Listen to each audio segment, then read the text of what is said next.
You know, I've never been a big fan of using the phrase, in these trying times, unironically. Just kinda comes off like you're trying to sound big and important about a subject that doesn't matter, pretending you're making the next big speech that'll be remembered for generations to come. But god damn, if there's any time to say it, it's now, cause these times have really been trying my patience, specifically due to the rise of AI art. Like, at first, it was this fun, dumb thing nobody cared about. We made memes laughing at how badly they'd handled prompts for images or scripts, and the absurdity of the few people who genuinely thought they could get away with using it for assignments or commissions. We rightfully saw it as a novelty tool that could never replace real artists for their work, knowing nothing would ever come of it besides a few cursed images. You fast forward to now though, the whole conversation is shifted. Workers are scared they could lose their jobs to AI. Colleges are using AI detection programs that suck ass to auto-decide whether a paper is original or not. People are hyper-analyzing artists whose work they think resembles AI, despite not understanding how to spot it when it does happen. And worst of all, this widespread hysterical paranoia isn't totally unwarranted, since major entertainment studios have been fighting tooth and nail to see it standardized. There's a real concern that the media we consume will lose its soul for the sake of cheaping out rather than paying artists. And there are already rumors that it's happening, and not in the places where you'd expect. For example, which of these films sounds more like it would have these allegations against it relating to AI? A traditional Disney musical released in over 4,000 theaters nationwide with a massive marketing campaign and big-name musicians behind it, or a Netflix original Adam Sandler comedy musical where he plays a talking lizard that gives kids advice. You'd be surprised by the answer to that, and you might be even more surprised by the knowledge that, of these two, the Adam Sandler Lizard movie is generally considered the better film. Yeah, the movie that's premise and poster distinctly resemble those unfunny Pixar parody images everyone made for a week is, as a whole, seen as higher quality and potentially less artificially made than a Disney film. Just look at the difference on Rotten Tomatoes. And look, as any self-respecting reviewer on this website has come to understand, I know Rotten Tomatoes isn't a site that should be taken seriously most of the time. They have a long, documented history of being incredibly biased towards certain brands in exchange for bribes, making them incredibly untrustworthy. But that's just it. Disney was one of those brands. The last time one of their animated movies had a less than fresh rating was for Chicken Little, a film that came out 18 years ago. Meanwhile, Adam Sandler comedies are notorious for getting low scores on sites like Rotten Tomatoes, whether audiences like it or not. So the fact that one not only got a majority fresh rating, but beat out a Disney film in the process? This is an unprecedented anomaly the likes of which we've never seen before. Human sacrifice, dogs and cats living together, mass hysteria. Why in the fuck are people talking about a boring-ass, generic-ass, 4 out of 10-ass movie like Wish right now, when we've got Adam Sandler right here to bless our screens? This is an accomplishment that needs to be studied, and as someone that believes it's really as good as I'm hyping it up to be, I don't think there's anyone better for the job than me. I don't care if somebody releases their own video first. I made the hit tweet before them, see? So it is my my sacred quest to introduce and recommend to you the Adam Sandler Lizard movie, otherwise known as Leo. But where should I start if I want to talk about what this film does so right? Well, first and foremost, I think it's important to mention how Sandler's character in the film works so well for the setting when pretty much any others he's played over the years definitely wouldn't have. Like, if you were to look back at Sandler's filmography going back to the 90s, you'd find that, for the most part, he's known for playing one of 3 main archetypes. The annoying man-child with a silly voice, the cynical jerk that needs to learn a lesson, or the struggling parental figure slash bachelor who needs to connect with his kid slash partner. If possible, those are going to be his go-tos whenever he's on a project, and you'll rarely see him break from that formula unless under hyper-specific circumstances. But if there was any project he'd have to do it for if he wanted the film to work, it would be Leo, as he doesn't fit all too well into any of those pre-made boxes. His whole deal as a character is that he's a class pet who's gained knowledge about how kids act over 74 years. So making him a kid in an adult's body wouldn't work at all. He's been through too much to be hyperactive or whimsical, it just wouldn't fit his age persona whatsoever. And yet, at the same time, it also wouldn't work for him to be a cranky jackass either, as kids are less receptive to blunt, unfiltered criticism. And of course, he couldn't be the one struggling to connect to others when that privilege was already reserved for the kids, so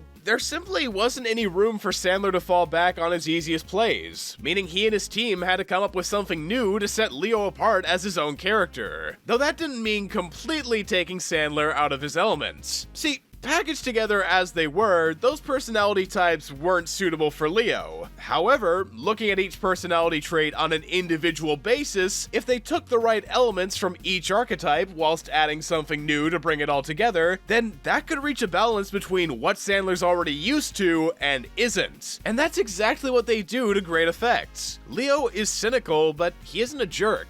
He's a parental figure for all the kids he talks to, but he doesn't have trouble connecting with them. He's got a funny voice, but he isn't childish. Really, all those undesirable traits are thrown onto Bill Burr's character Squirtle, who constantly gets rightful comeuppance for being an asshole and has a change of heart by the end of the film. It's almost as if Sandler has isolated his role's most common attributes when interacting with kids to create characters that reflect why one approach for talking to them works while the other doesn't. And that's the new trait Leo has that none of Sandler's previous roles have had before: maturity. Leo, despite having certain flaws of his own, is an incredibly mature protagonist, and believe me, that makes for a bigger difference than you think. After all, it's one thing to have a character that relates to kids or acts like them, plenty of people can describe themselves as being a kid at heart, but it's a whole nother thing entirely to make a character that can actually give kids sound advice without coming off condescending or out of touch. A problem that exists both in real life and entertainment, and I think you know exactly what I'm talking about when I say that. Just take a look for yourself at any social media or kids channels nowadays, and you can find an endless supply of cartoons that'll advocate for generic messages like "be true to yourself" or "don't let others bring you down." But most of the time, when put into a real-life setting, these messages ring hollow from not understanding why a problem exists before coming up with a solution for it. Often, adults who don't understand that children are just as complex as them will make these sweeping generalizations about how a behavior should be corrected instead of getting to the heart of what caused that behavior in the first place. Those types of adults are the Squirtles. For instance, if a Squirtle adult saw a kid acting like a brat, they might say to stop being bratty or no one will want to be around them, but they'll never ask why the kid was bratty to begin with. That is what Leo does. He's mature enough to understand that while kids can be jerks, they don't act the way they do for no reason, and that mentality is present in all his observations. Where one person sees a privileged brat in need of discipline, Leo sees a girl that assumes she needs to live up to an unreachable standard her family sets, when in reality, they're not all that amazing to begin with. A conclusion that's funny in how out of pocket it is, but also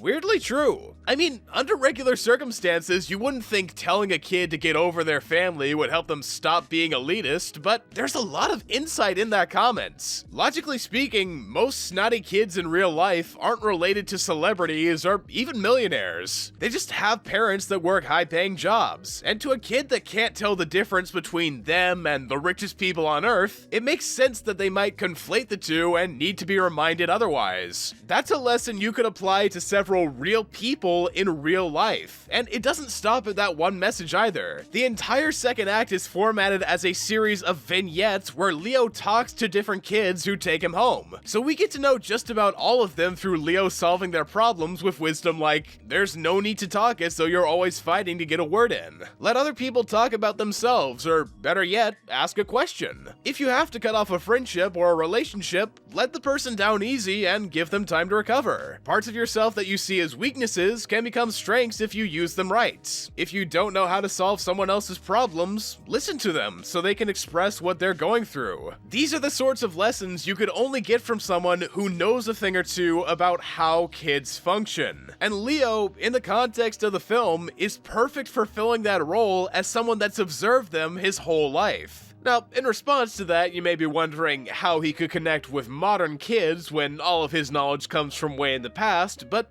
that's the thing about kids and people in general. Technology, culture, and whatever else can progress as quickly as it wants to, but humans, for as long as we've been able to document it, have been the same. They've felt the same emotions, had the same thought processes, and yes, gone through the same troubles as we do now. That's why in a film like The Breakfast Club 38 years later, we can still resonate with teens today as it did when it was released. It conveyed ideas that transcended the time period, helping it come off less dated. And Leo goes for the same approach. It's set in the current day, that much is obvious, but it doesn't treat kids any differently than they've always been. There aren't any hackneyed meme references or attempts at being late relevant. It just brings up pop culture in a natural context and uses modern tech to show how we use it to do the same things we always have, whether it's making fun of teachers or helicopter parenting our kids. And if you don't mind, I would really like to highlight that for a second because holy shit. This drone is such a breath of fresh air comedically. For the past 10 goddamn years, I've had to deal with the most unfunny, out-of-touch, misplaced jokes about drones in the universe. And they're all blown out of the water by this one image of a drone looking depressed. It is surprising how funny this film can be with such seemingly worn-out topics. And I think the reason for why is that, unlike so many of Sandler's other comedies, it doesn't feel the need to bend over to make you laugh.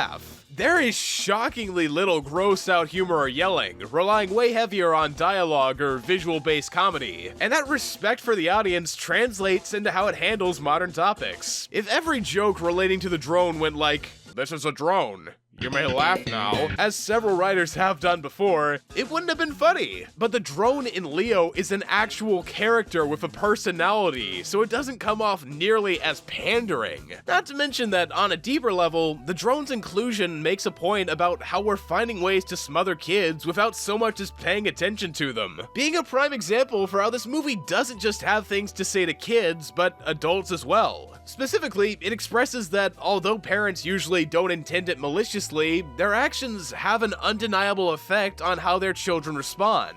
And that's an important rule to keep in mind. You don't have to be a monster to be a bad influence on your kids. It can be as simple as not having the will to stop them from doing something, or caring too much about their safety, or sending the wrong message about success. More often than not, our biggest issue, though, is not picking up on the signs our kids are unhappy as they don't feel they can open up to us, having unintentionally created this wall between us and them that they can't climb. It's a very human approach to depicting adults in kids' media, and that nuance extends to the antagonist of the film, Miss Malkin, the substitute, who turned out way different from what I expected. Judging by her introduction as the uptight, unlikable B-plan when the real teacher gets sick, sticking to old methods that punish misbehavior over rewarding accomplishments, I thought she was going to be a sort of Matilda Trunchbull type. A stern, over-the-top fun demolisher that hates kids and makes you wonder why she ever chose to do teaching in the first place. Something like that. But as you can probably guess by now, that's not the direction they took at all. Nah, instead of that, across the runtime, as the class improves thanks to Leo, the film makes it clear that Malkin not only enjoys the newfound praise she's getting for their improvement, but seeing her students succeed, getting her to feel as though she's finally making a difference in these kids' lives. She may be uptight and strict and going about teaching the wrong way, but beneath it all, she does want to be good, and that's expanded on when she takes Leo home, opening up that she's mean as a result of having no family and feeling underappreciated despite wanting to be as good of an influence as the teachers she had. It's a motivation that, while a bit cliched, sympathizes you to her as a character and helps you understand why she drops Leo off at a park hoping to take the credits. She's not evil by any stretch. The whole time she's dropping Leo off, you can tell she's regretful and isn't fully sure what she's she's doing is right, regardless of if Leo said it was his dream before. She knows she doesn't deserve the credit for something she didn't accomplish, but she attempts to charge ahead anyway, hoping it'll bring her the happiness she so longs to have. There are hardly any films I've seen that go so hard characterizing a teacher antagonist, but it works to add a final nice touch to an unexpectedly poignant film coming from the last place you'd expect. I can hardly believe it myself, but I don't have much of anything I can say that was truly bad about this movie. At worst, the animation is just alright, the pacing can be a little bit finicky, there are still a couple overly juvenile jokes, and the songs aren't all that memorable, cause, oh yeah, this is a musical, and every song will be a jump scare no matter how much you think you're anticipating it, but being real for a minute, it still does all of those things better than Wish. I am 100% dead ass right now. Do not go watch that movie in theaters. It felt like it was created by a machine. I would not be surprised if the AI rumors about it were true. It doesn't deserve your time or your money. This does, and it's much more easily accessible, so you've got no excuses not to at least check it out. So, with that all said and done, what's this movie's story? How did it become? Can its greatness be attributed to some special individuals involved to spice up its production beyond the average Happy Gilmore film? To be honest, no, not really. From what I can tell, there weren't any special processes or particular creatives of note to mention. Not that I could find too many illuminating behind-the-scenes interviews or news articles about how the film came to be. It is a Netflix original animated Adam Sandler movie, I probably shouldn't have expected otherwise. But as far as writing and directing talent is concerned, it's mostly a bunch of out-of-work alumni coming from Saturday Night Live. Judging from their IMDb pages, none of them have had too much experience working on projects of this nature, excluding Sandler himself, so there's no indication that they'd have any special insight to give. In fact, one of them has written on a few of Sandler's lesser projects, meaning, if anything, their track record is negative. So, to ask again, what could have led to this film turning out differently than those before it? Well, at the end of the day, what I think it comes down to is that this film was perfectly suited for Sandler thanks to its subject matter. And I know I said before that Sandler had to play a different type of character than he's normally used to, but on the theming side, when you look back at his filmography again, you'll see that some of his most well-known films, such as Billy Madison, Big Daddy, and Hotel Transylvania 2, explicitly deal with him as an adult, relating to or sympathizing with children and trying to understand them. So it's not much of a stretch to assume he based those roles on his own knowledge. Plus, as I mentioned before, Sandler himself is a father of two, and from the few interviews I could find, he says he wanted to create the film so kids like his in elementary school could have their own coming-of-age type of story to relate to. So perhaps, in using his own newer experiences as a father, Sandler channeled them into a character that represented his own personal growth as a writer, something that Disney has proven they've had trouble doing. But for whatever the reason, be it growth, timing, or straight up luck, Sandler and his team have produced a film that I believe deserves your attention. So go out and watch it, America! Or, you know, wherever you're from, I don't know, just do it. I've been Just Stop, you've been kind of an asshole, you should go ahead and tell you're sorry, and thanks for watching.